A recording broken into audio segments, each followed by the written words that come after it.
नमस्कार। Path to success programme में आपका स्वागत है। मैं हूं सुशील भारती और आप देख रहे हैं ये विशेष प्रोग्राम। ये खास तौर से ये प्रोग्राम हमने आपके लिए डिजाइन किया है और इस पूरे के पूरे कार्यक्रम में हम लगातार डॉक्टर संदीप मारवा से बात करेंगे। जी हाँ, मैं बता दूं डॉक्टर संदीप मारवा के बारे में कि वो फिल्म सिटी नोएडा के संस्थापक हैं और चांसलर हैं AFT university of media and arts. उनकी बहुत लंबी जर्नी रही है और सफलता के तमाम आयाम उन्होंने गढ़े हैं। आइए स्वागत करते हैं डॉक्टर संदीप मारवा का। सर, आपका बहुत-बहुत स्वागत है। नमस्कार। सर, आज का जो शब्द है, चूँकि ये सक्सेस के ऊपर ये प्रोग्राम है और आज का शब्द है एजुकेशन और एजुकेशन से आपका जो नाता है वो बड़ा गहरा रहा है।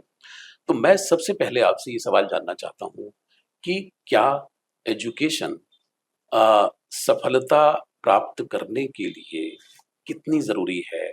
क्योंकि बहुत सारे लोग जो हैं वो कई तरह की दलीलें भी देते हैं।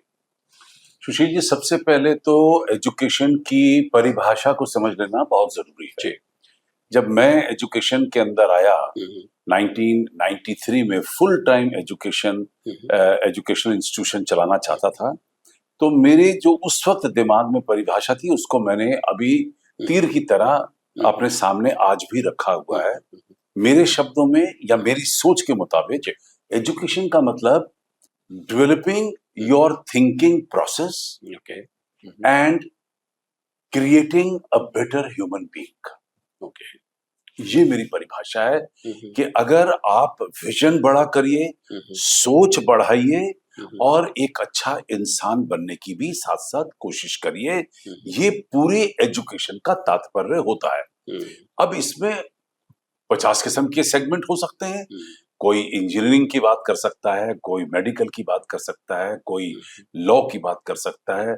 मेरा तवज्जो जो था वो था फिल्म, टेलीविजन और मीडिया, आर्ट एंड कल्चर की तरफ, क्योंकि मेरा तवज्जो बचपन से कॉलेज के दिनों तक और जब तक कि मैं प्रोफेशनल फील्ड से निकलकर एजुकेशन तक नहीं आया, मैं इसी ही पथ के ऊपर गड़ा हुआ था, चल रहा था। तो मैंने जब अपनी इस परिभाषा को तैयार किया तो मुझे सारा कुछ इसी के अंदर तैयार करना था। क्यों करना था? क्योंकि मैं इस ही फील्ड से हूँ।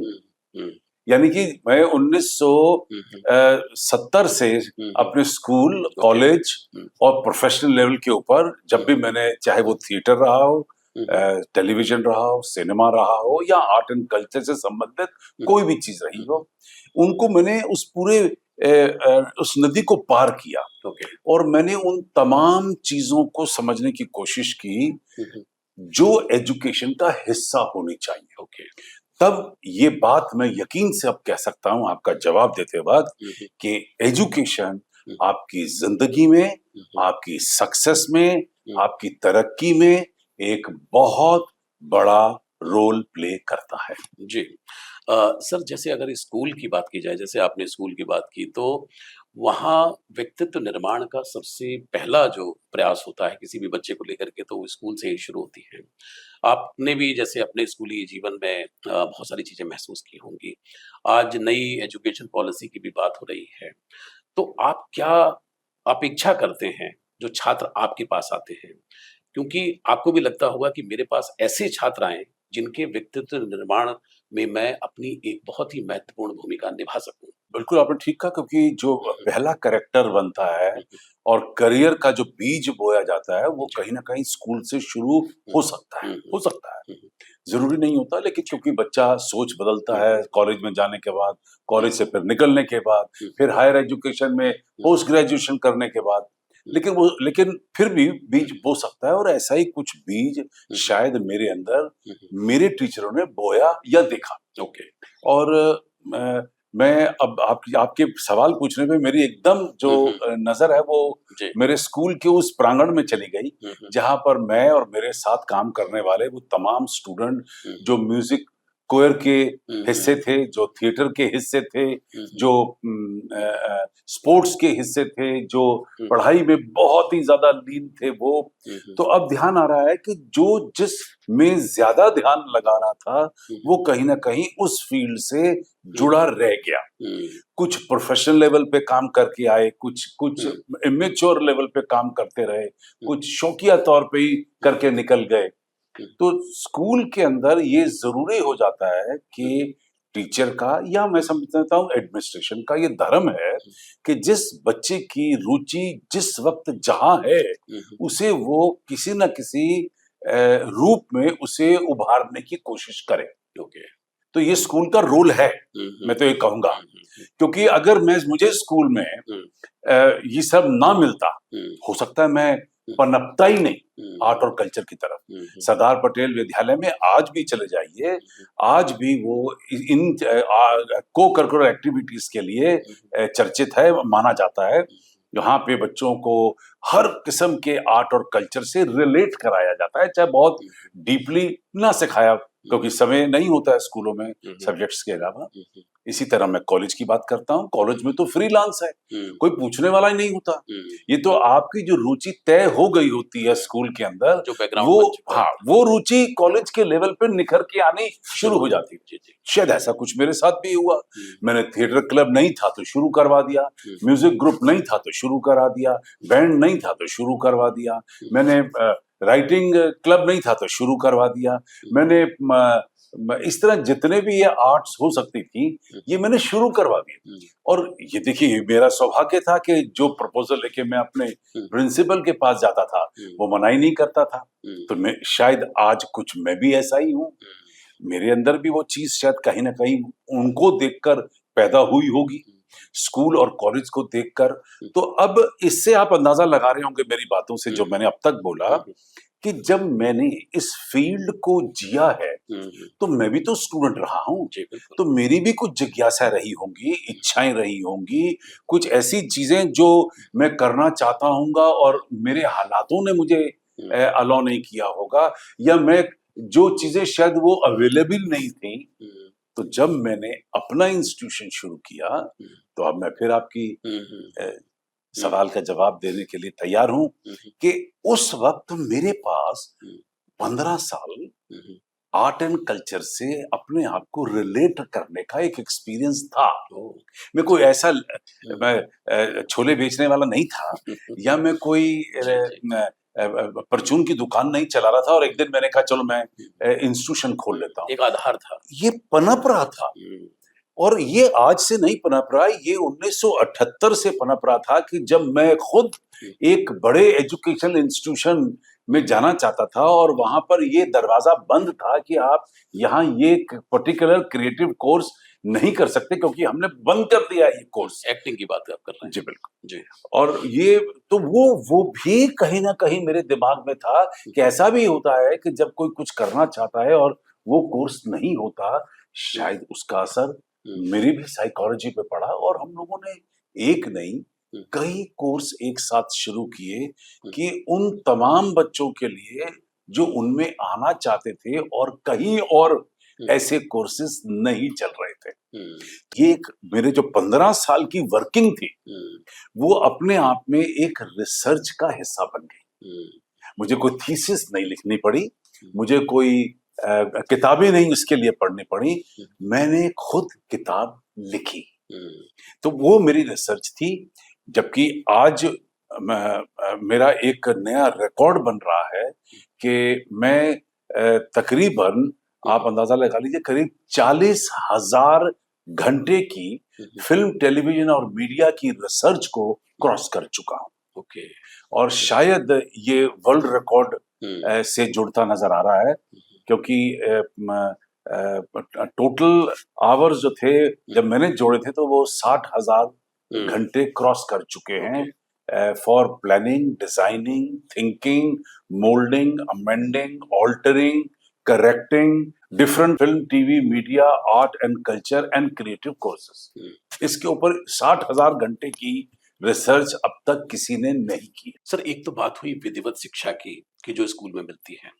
इसके अलावा भी एक सफल व्यक्ति के साथ बहुत सारी शिक्षाएं जुड़ी होती हैं जो उसको जीवन से मिलती हैं।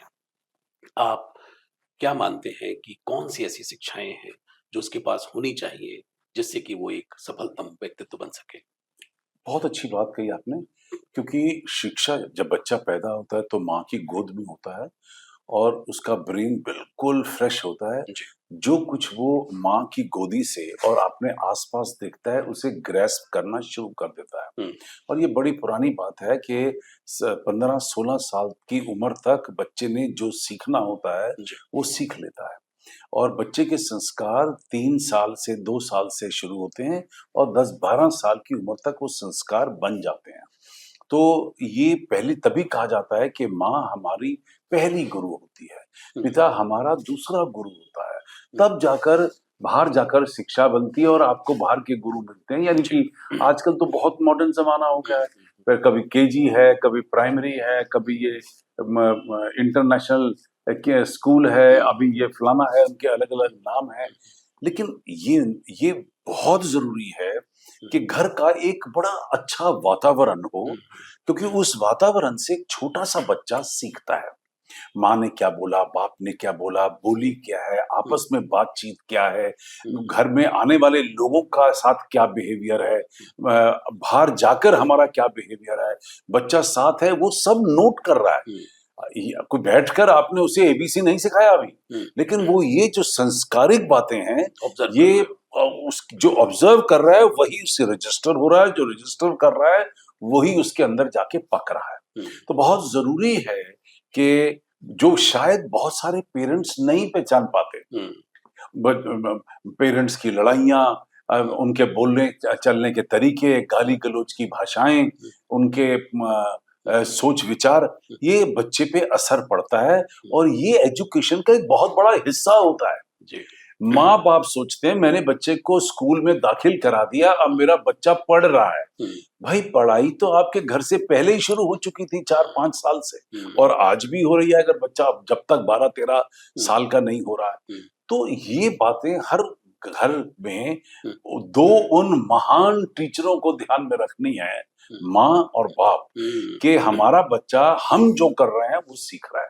हुँ, और तभी कहा जाता है कि पित पर पूत नस्ल पर घोड़ा, हुँ, बहुत नहीं तो थोड़ा-थोड़ा। कुछ ना कुछ असर ज़रूर। वो असर आना ही है। हुँ, उनकी सोच का, उनकी बोली का, उनके तौर-तरीकों का, जो कस्टम्स हैं, जो संस्कार घर के बने हुए हैं, हुँ, वो उसपे आ रहे हैं।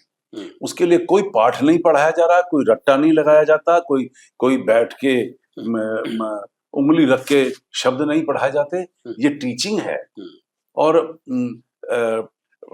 पुराने ज़माने में अगर आप हमारे हुँ, हुँ, जितनी पुरानी कहानियाँ पढ़ेंगे, जी। उसके अंदर बच्चों को बड़े-बड़े नामी-गिरामी गुरुओं के पास गुरुकुल में भेज दिया जाता था, हुँ, और जो गुरुकुलों की जो पूरा माहौल होता था, एनवायरनमेंट होता था, या जो मंत्र और पूजा-पाठ के तौर-तरीके, हुँ, वो उस छोटे बच्चों में आ जाया करते थे। हुँ, आजकल देखिए ना, हुँ, ना कोई पूजा है, ना कोई पाठ है, ना कोई मान लीजिए हुँ, अच्छी बातें हैं, ना कोई संस्कारिकी है, तो बच्चे को तो टेलीविज़न पे आपने छोड़ दिया, हुँ, रेडियो पे छोड़ दिया, हुँ, आज के लेटेस्ट म्यूज़िक पे छोड़ दिया, हुँ, म म म्यूज़िक सिस्टम पे छोड़ दिया, मोबाइल जो पे। बचा तो मोबाइल पे छोड़ दिया। जी। तो ये नहीं होना चाहिए। हुँ, ये मैं आज थैंक गॉड अभी मैं 2-4 डॉक्टरों के साथ मिला, जो चाइल्ड स्पेशलिस्ट हैं, हुँ, तो वो बोले मुझे, उन्होंने बताया कि हम लोगों ने हुँ, माँ-बाप को खास इंस्ट्रक्शन दे दी जाती है हुँ, कि आप बच्चे को मोबाइल दिखाएँगे भी नहीं। हुँ, नहीं तो वो बच्चे को फेस टाइम करके हुँ, दिखा रहे हैं। हुँ, अरे भई, आप उसकी आँखें वीक कर रहे हैं, हुँ, उसका आप सोचने का तरीका कमज़ोर कर रहे हैं, हुँ, उसको पहले दिन से डिपेंडेंसी दे रहे हैं हुँ, मोबाइल के ऊपर। हुँ, तो कुछ 2-4 साल तो कम से कम आप ये हुँ, सारे जो गैजेट्स। इलेक्ट्रॉनिक्स और गैजेट्स हैं, इनको दूर रखिए। हुँ, बच्चा ज़िंदगी भर यही करना है उसने, हुँ, लेकिन वो उसके संस्कार नहीं बनने चाहिए। हुँ, तो इस तरीके से hmm, education at home hmm, is the first beginning. Hmm, और फिर अच्छे स्कूलों को क्यों दिया जाता है? हुँ, माँ-बाप दीवाने हो रहे होते हैं बच्चों की एडमिशन के टाइम पे, हुँ, स्कूलों की रेपुटेशन पे जाते हैं हुँ, कि कौन से स्कूल की रेपुटेशन अच्छी है, कौन से स्कूल से अच्छे लोग निकले हैं, हुँ, कौन से स्कूल में पढ़ाई अच्छी होती है। ये क्यों होता है? हुँ, क्योंकि कहीं न कहीं हमारी सोच में ये आ चुका है हुँ, कि अगर अच्छे स्कूल में मेरा बच्चा जाएगा, तो संस्कारित बच्चा बनेगा, उसकी सोच, उसकी विचारधारा, उसके तौर-तरीके और उसके रोज़मर्रा की जो ज़िंदगी का सिस्टम है, वो एक अच्छा बनेगा, क्योंकि वहाँ अच्छे टीचर होंगे, अच्छा माहौल होगा, और हुँ। तभी स्कूल ने नाम कमाया है। अब ये तो सिंपल सी बात है। बिल्कुल। उस हिसाब से ये एजुकेशन यहाँ मैटर करती है। तीसरी एजुकेशन नेक्स्ट जो आ जाती है वो फिर स्कूलों के बाद कॉलेज की आती है कि वह आपने अगर अच्छा प्रोफेशनल इंस्टीट्यूशन को ज्वाइन किया है तो इसीलिए उसका नाम होता है क्योंकि वहां से निकलने वाले लोग कामयाब हो रहे हैं, क्योंकि उनको कामयाबी की वो तमाम चीजें बताई जा रही हैं जिससे वो कामयाब हो सकते हैं। जी। और साहब सबसे बड़ा टीचर जो है वो जिंदगी है कि जिंदगी के अंदर जो हादसे, वाकयात, किस्से, दुर्भाग्यजनक किस्से और अच्छे किस्से, अच्छे दोस्त, बुरे दोस्त, आपके संगी साथी, रिश्तेदार, जो हालात आपके साथ गुजरते हैं वो जिंदगी आपको सिखाती है। ये जितने भी मैंने इंस्टीट्यूशंस के नाम लिए, यहाँ पर हकीकत तो ये है कि यहाँ पर पहले इम्तिहान देना पड़ता है, फिर आप पास होते हैं। लेकिन जिंदगी जो है वो आपको पहले आपका इम्तिहान लेती है, वो भी इसी तरीके से पास करती है। ज़िंदगी इम्तिहान लेती है। बिल्कुल ठीक कहा सर आपने।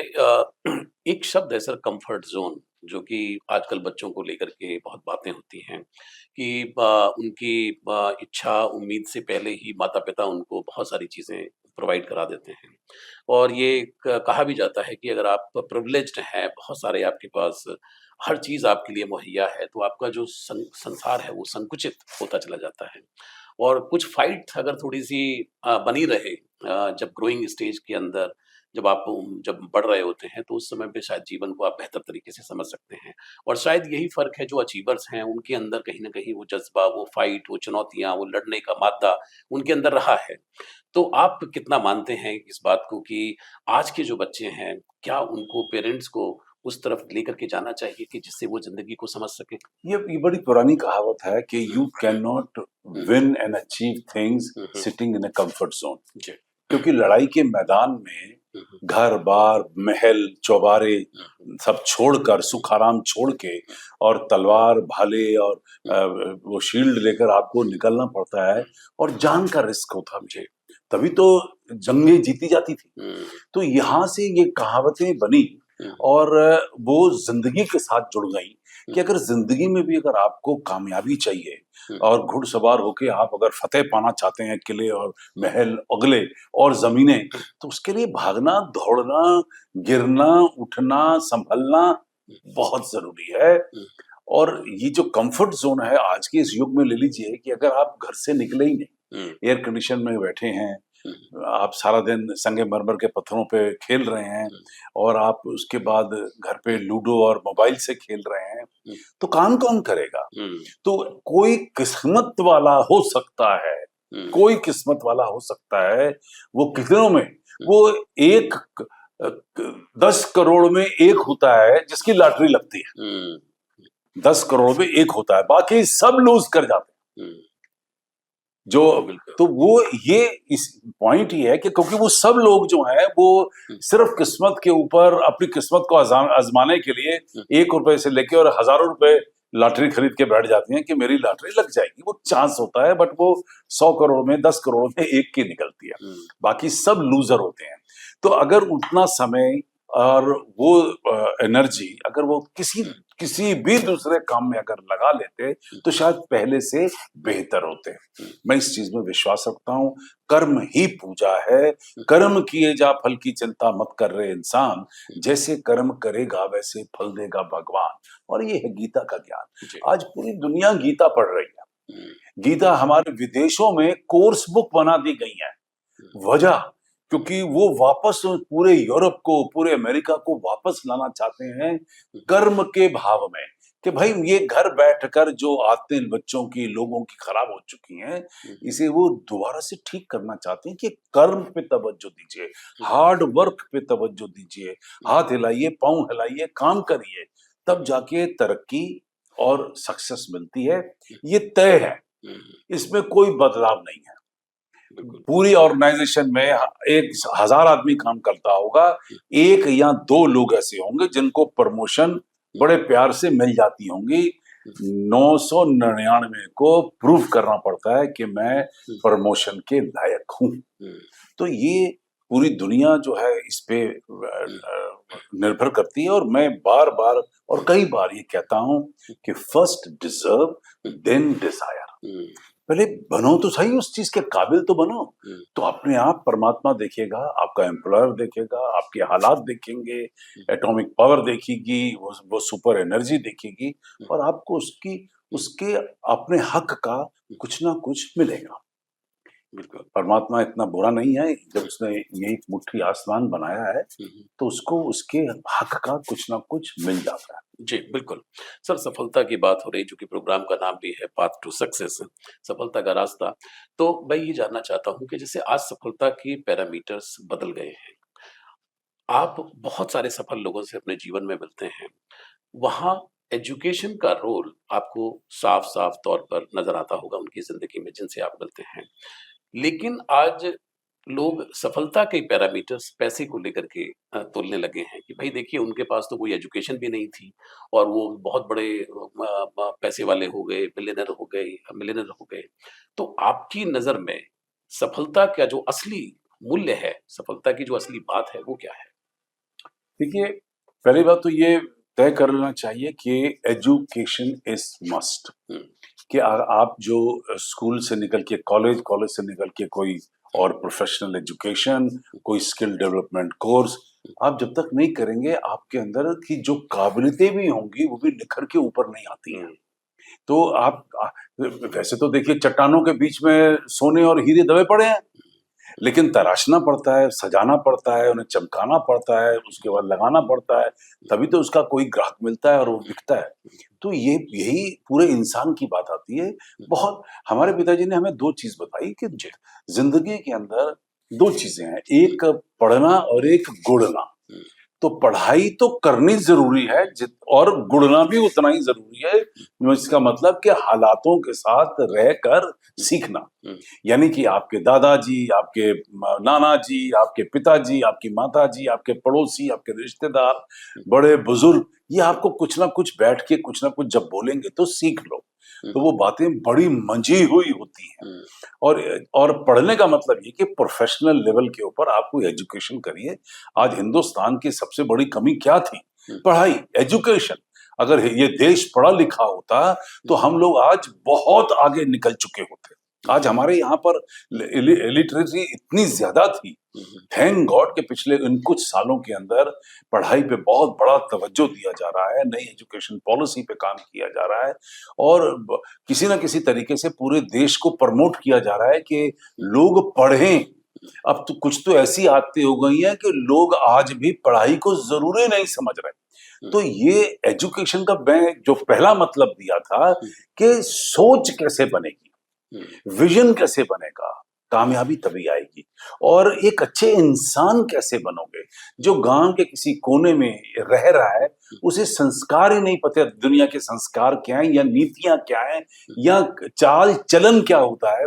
वो वट्टा मार रहा है, वो बड़ा रफ़ तरीके से बात कर रहा है, वो बात करते-करते खुजली करता है, वो म म किसी के मुँह पे चपेड़ मार देता है। ये जो सारी चीज़ें हैं, ये अनपढ़ता की निशानी होती हैं। हुँ, जब पढ़ाई-लिखाई में आदमी करता है तो उसके सबसे पहले संस्कार बनते हैं, सोच बनती है, विचारधारा बनती है, आगे बढ़ने का पाथ उसे जो है वो नज़र आता है। तो इसको तो मैं पहले ही इस लेवल पे लाके छोड़ूँगा। जी। फिर जहाँ आपने ये सवाल पूछा हुँ, हुँ, कि लोगों की सोच के हिसाब से कि अगर आप बहुत पढ़े-लिखे हैं, तब तो सैल्यूट तो है ही। हुँ, जब कोई कहता है साहब मैंने ये 2 डॉक्टरेट कर रखी हुँ, हैं या मैं 3 एमए कर रखी हैं, तो आदमी 1 मिनट के लिए हुँ, रुकता है और मानता है कि ये आदमी पढ़ा-लिखा है। जी। तो एक इज़्ज़त तो पैदा होती है, इसमें कोई दो राय नहीं है। हुँ, अब वो अपनी पूरी एजुकेशन लेकर कितना सक्सेसफुल हुआ है और कितना उसने पैसा कमाया है, ये भी तो डिपेंड करता है कि उसने अपनी पढ़ाई का इस्तेमाल कैसे किया है। हुँ, अब एक मान लीजिए बड़े बिज़नेसमैन का बेटा बिना पढ़े भी तो बड़ा आदमी बन जाता है, वो एक बड़ा होना अलग चीज़ है। हुँ, क्योंकि कलयुग है और पैसे का बोलबाला है हुँ, और जो चमकते हुए नोट हैं, वही सब कुछ लोगों को हुँ, नज़र आते हैं। जी। लेकिन भारत के अंदर कभी भी ऐसा नहीं था। हुँ, हमने हमेशा अपने गुरुओं को, टीचरों को, अपने बड़े बुजुर्गों को हमेशा बड़ा माना है। अब देखिए, क्योंकि मैं अकेला तो देश नहीं बदल सकता, ना संसार बदल सकता हूँ, पर मैं अपनी सोच पे तो रिस्ट्रिक्ट हो सकता हूँ। बिल्कुल। और शायद यही वजह है कि जो एएफटी है हमारा, या मारवा स्टूडियो की जितनी भी 100 से ज्यादा संस्थाएं, जिनमें तकरीबन 2 करोड़ लोग जुड़े हुए हैं, या 50,000 आदमी जो हमारे डे टू डे सर्कल में रोजमर्रा में कहीं न कहीं मिल जाते हैं, कम से कम उनमें हम ये लोग बात कर सकते हैं कि आप तवज्जो दीजिए, पढ़ाई को तवज्जो दीजिए, एक संस्कारिक आदमी को तवज्जो दीजिए, जिसकी सोच अच्छी है उसको तवज्जो दीजिए, बजाय कि सिर्फ पैसे को। बिल्कुल, बिल्कुल। बदलते हालातों को कोई अकेला नहीं रोक सका आज तक। तो वो एक एक एक मेजरमेंट स्टिक है। ये एक मेजरमेंट स्टिक, इसको आप मान सकते हैं कि इसके पास बहुत पैसा है तो ये कामयाब होगा। मुझे लगता है कि बहुत पैसा है, ठीक है, लेकिन उससे डील करके तब पता चलेगा कि वो वाकई में बड़ा है कि नहीं। कि बड़े हुए तो क्या हुआ, जैसे पेड़ खजूर, पंथी को छाया न मिले फल लागे अति दूर। अगर बड़ा होने के बाद भी वो किसी की मदद नहीं कर सकता, किसी को उजागर नहीं कर सकता, किसी को मोटिवेट नहीं कर सकता, और अपनी दौलत को लपेट के कहीं बैठा हुआ, तो वो कम से कम मेरी नजरों में तो बड़ा नहीं है, और मान लीजिए वो लाखों लोगों की नजर में बड़ा नहीं। बिल्कुल ठीक कहा आपने। सर, लास्ट सवाल आपसे करना चाहता हूँ कि जो यंग जनरेशन है, तो उनको शिक्षा के लिए, क्योंकि शिक्षा का स्वाद भी आपने लिया है, सफलता का स्वाद भी आपने लिया है। बहुत सारे जो बच्चे हैं वो हेजिटेंट होते हैं कई बार फर्दर आगे स्टडी करने के लिए, वो आगे नहीं जाना चाहते, पढ़ना नहीं चाहते, रुक जाते हैं, कहीं ठहर जाते हैं, कहीं दूसरी चीज़ों में लग जाते हैं। तो उनके लिए कोई संदेश आप देना चाहते हैं? क्योंकि बिना पढ़े और बिना पढ़े तो मुझे लगता है कि सफलता मुश्किल है। बहुत कुछ लिखा जा चुका है जी। किताबों में, हुँ, पर क्या किताबें पढ़ने का वक्त है? हुँ, मैं एक शख्स को जानता हूँ जिनके पास, हुँ, उनके बच्चे के पास या उनके पास पैसे नहीं थे, हुँ, तो उन्होंने किताबें लाइब्रेरी में पढ़-पढ़ के अपने को ज्ञानी बना दिया। हुँ, तो वो जो विचारधारा बननी थी, उनको किताब पढ़ने से मिल गई। हुँ, तो पर ऐसे लोग कितने हो सकते हैं? शायद करोड़ों में एक। हुँ, हुँ, इसीलिए एक इंस्टीट्यूशन क्रिएट किए जाते हैं, हुँ, और इंस्टीट्यूशन क्रिएट करने का सबसे बड़ा तात्पर्य होता है कि आने वाली जनरेशन का टाइम बचाना हुँ, और उसके पैसे बचाने। हुँ, तो एक बहुत सारा दुनिया भर का experience, hmm, education and training, hmm, वो नछावर की जाती है इन इंस्टीट्यूशंस के अंदर, ताकि जो पढ़ रहे हैं बच्चे, उनका समय बच जाए, उनका पैसा बच जाए। अगर वही वो व्हील दोबारा से इन्वेंट करने के लिए चले जाएंगे, हुँ, तो मुझे नहीं लगता देश कभी हमारा आगे भी बढ़ पाएगा। बिल्कुल। तो जो हम कर चुके होते हैं, जो इन्वेंशंस, डिस्कवरीज, जो सोच, जो हमारे एक्सपीरियंस हैं, उनको बच्चों को बांटा जाता है। तो वो उस 50 साल के, 100 साल के, या उस फील्ड के 200-500 साल के एक्सपीरियंस को लेकर, उसमें अपनी विचारधारा को जोड़कर आगे बढ़ने की कोशिश करता है, कंफर्ट जोन से निकलकर। हुँ, और यही सबसे बड़ा तात्पर्य इंस्टीट्यूशन का होता है। तो मैं यही कहना चाहूंगा उन तमाम बच्चों को कि जितना ज्यादा पढ़ाई कर सकते हैं, करिए। संस्थान छोटा हो, बड़ा हो, नामी गरामी हो, कम नामी गरामी हो, बड़ी बिल्डिंग हो, छोटी बिल्डिंग हो, वो बात की बात होती है। लेकिन एजुकेशन के लिए अपने आप को नछावर करिए, खासतौर पे अर्ली एज में, जो जिसे स्कूलिंग कहा जाता है, जिसे कॉलेज कहा जा सकता है, जिसे प्रोफेशनल एजुकेशन कहा जा सकता है। आप मानेंगे इस बात को कि जिंदगी में एक ऐसा समय आ जाता है जहां अनपढ़ भले ही करोड़पति आदमी हो, लेकिन वो अगर वो पढ़ा लिखा नहीं है, तो उसे एक जिंदगी का बहुत बड़ा पछतावा होता है कि काश अगर मैं पढ़ा होता तो आज मैं अपनी इन तमाम मुसीबतों को पार कर लेता। वो भी उस जंजाल में, उस जंगल में, उस में फंस जाता है, और उसके पास सोच नहीं होती है, एजुकेशन नहीं होती है कि वो अपने आप को उस जंगल से, जंगलात से, उस गुंजल से बाहर आ सके। तो याद रखिए मेरे दोस्तों कि जितना ज्यादा पढ़ सकते हैं, पढ़ाई करिए। बहुत-बहुत शुक्रिया सर, आपने बहुत ही अच्छे तरीके से आज एजुकेशन का अर्थ भी समझाया और बताया कि कैसे सफलता का रास्ता एजुकेशन के द्वारा प्राप्त किया जा सकता है। बहुत-बहुत शुक्रिया आपका, बहुत-बहुत धन्यवाद। Thank you. तो दर्शकों, ये थे doctor Sandeep Marwah, chancellor AFT university of media and arts के। आज का जो शब्द था वो एजुकेशन था। अगली बार सफलता के इस रास्ते में कौन-सा शब्द होगा, उसको लेकर के हम फिर हाज़िर होंगे डॉक्टर संदीप मारवा के साथ। आज के लिए इतना ही, अब लेता हूँ इजाज़त। नमस्कार।